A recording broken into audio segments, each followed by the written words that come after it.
Allah yang punya sifat Rahman dan Rahim sebagai penutup bagian dari khutbah ini menginginkan dalam situasi itu pun tetap melindungi kita, tetap menjaga kita. Karena Allah pun mendeklarasikan, engkau bisa menggoda, tapi aku pun membentengi hambaku dari godaanmu. Maka kesempatan diberikan oleh Allah supaya kita menyadari kekeliruan itu, mengoreksinya dan kembali kepada jalan kemuliaan.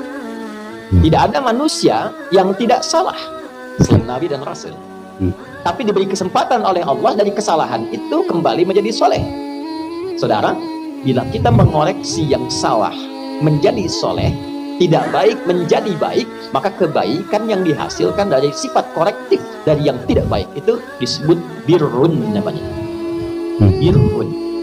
Bila itu melekat pada diri kita, kembali jadi baik, birrunnya nempel dalam diri kita, jadi baik lagi, maka berubah menjadi mabrurun.